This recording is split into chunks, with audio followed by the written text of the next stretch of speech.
Hello, boss. What's up? What's up? Welcome to a new video. And in this video, let's talk about a topic: building long term trust with your parents. Why is this topic actually important?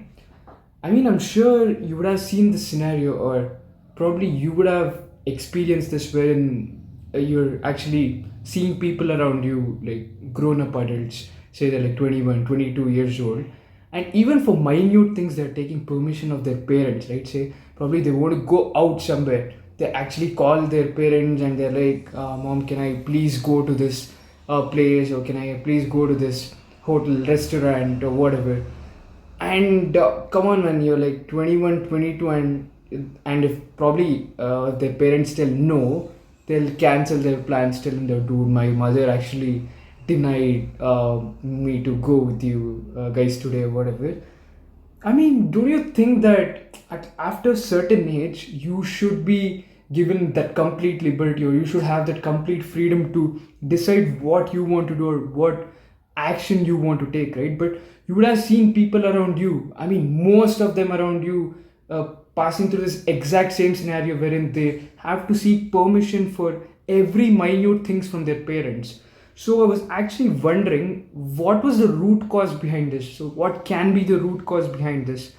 I'm side note. I'm very fortunate that I don't have parents like that who, I mean, restrict or who are very controlling. Right from my childhood, I've been like very fortunate because I've been given lot of freedom, and I've been very responsible throughout my I mean so far. So yeah, I mean, I'm very lucky in that aspect where I don't have any controlling parents, uh, or exact same scenario wherein you have to seek permission for everything. You have to like ask your parents for every minute of decisions that you every minute decisions that you actually make, right? So coming back to the topic, like analyzing what's the root cause behind this, right? So that's the thing. So let's probably go back to our childhood, probably our school days. So I mean, I after like thinking about this topic for a long period of time, I thought probably our childhood might be responsible for the actions, or the decisions, or the way our parents behave with us. So for example, let's switch roles. Okay, let's think from the angle of parents, or from perspective of parents. Assume that you're a parent and you have a kid who's like very mischievous, very naughty. Okay, I was a kid just like that, but say they're not at all good in studies, not good in extracurricular sports or any activity, just like 95 or 96% of people around us, or I would say 99% of people around us, right? Not good or not excelling at anything, just surviving, that's it. So what would have been your style of upbringing? Say they're not good in academics, but they want to party and they want to go out with their friends every now and then. Say after every 3 or 4 days, they come to you for money and they're like, "Come home, or Dad, I want to go out with my friends." What would have been your reaction? You would have naturally reacted in a way stating that, no, you cannot, man, because yeah, you can't go out. I can't give you money because, come on, like they're not excelling at academics, neither are they whatever excelling in extracurriculars or sports. I mean, they're just merely existing. What would have been your reaction? Would be the exact same case, right? Wherein you would be like, this kid is not progressing, or this kid is not doing anything, so it becomes my responsibility to take ownership of his or her life, being a parent, and then probably guiding them, or thinking thinking that whatever you think would be right, to probably force upon them, because they're not taking control, or they're not taking control of their lives, right? So they don't have the reins of their life. So naturally, as a parent, you would be forced to make that decision. I think that's the exact same scenario wherein most of the people whom you notice seeking permission or having very controlling parents uh, would have probably rose from. So uh, Yeah, that's the thing. So probably, I mean, I was a very mischievous kid, but I made sure to like excel well in my academics, as well as I participated in a lot of extracurriculars and sports too. So I was pretty much sorted on that. But there are people who merely don't do anything, man, and obviously as a parent, you would be concerned about their future. So what would be your immediate reaction? As I told, you would start controlling every aspect of their life. You would be like, oh, okay, so this kid doesn't take responsibility in anything, so let me start telling him what's the right thing to do, what's the wrong thing to do, what's the what's the wrong thing. So that's how I think this entire situation actually start building. So that's the point. So you would have seen probably some adults, they're like 28, 29 years old, and probably they actually like someone and they want to get married to them. And I'm sure you would be seeing such cases, right? And they go to their parents and they're like, I like this girl, or I like this guy, or whatever. And their parents outright deny their decision, and these people blindly accept their parents decision, and they're like, okay, fine. And and then they communicate that same decision with their partners.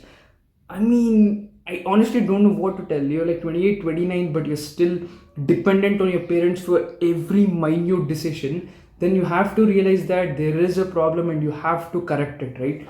So what's the solution? What's the solution for all this? If you the same case happens probably even in your 10th or 12th, right? So so technically, I mean, you have not excelled in your academics since you're right from your school days, and you're not even doing well in sports or anything, right? And then naturally your parents are forced to pay hefty fees in your colleges, and then you enter college, and again you bomb your 11th or 12th grade, and your parents are forced to pay management fees for any college, right? So be it like they range from 3 to 5 lakhs, and say if you're doing some degree or engineering, 5 lakhs into 4 years or 3 years, close to 15 to 20 lakhs.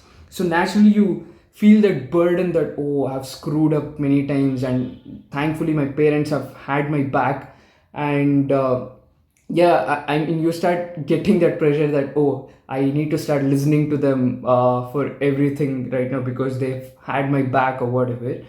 So I think that's when the same pattern starts repeating, wherein your parents uh, start giving their opinion, giving their decision on everything, what you have to do, what where you have to go, how you have to dress or whatever. So all this, and then ultimately you realize that some pretty big crucial decisions have been taken by your parents in your life, and you've had like no role or part in that decision. And that's the thing. So you can't even, I mean, who will you blame then, yourself or your parents, for all the decisions or for all the circumstances that you have created now? It's a pretty messed up situation, I would say, because building trust with your parents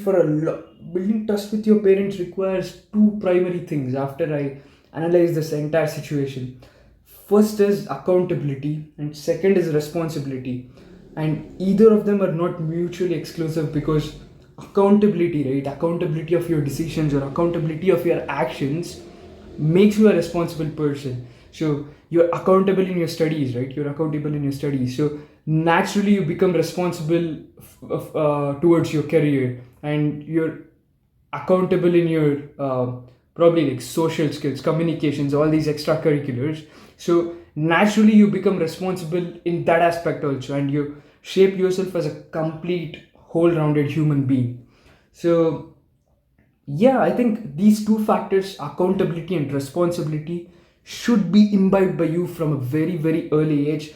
If you're in this situation right now, I will strongly advise you to start becoming accountable and responsible, so that you can start building long-term trust with your parents, and you're free to call your shots. And I think every person uh, should be taking his or her own decision without uh, I think being controlled by their parents. So there's a difference between probably informing your parents that you're going out versus seeking their permission to go out, right? So I think that makes sense to you, that must make sense to you. So yeah, two factors: accountability and responsibility. Only these two factors will actually help you to build long-term trust with your parents. And there's not like a I would say like a just a one-off event, right? It's a continuous process, because your parents have had your backs for the longest time. So it becomes your duty to continuously build this and strengthen the relationship to an even greater extent. uh, so yeah, I mean, one more advice what I would like to give is has have as less screw ups in your life as possible. Have very few, and as less screw ups as possible, right? Because the more screw ups you have, again you start losing that trust equation with your parents. So have very less screw ups in your lives. And yeah, I think that should be the solution, and that should do it: building long term trust with your parents, and nurturing and strengthening a good relationship. So with that, I would like to end this video. I'll see you all with the next one. Till then, take care. Bye bye. See you all.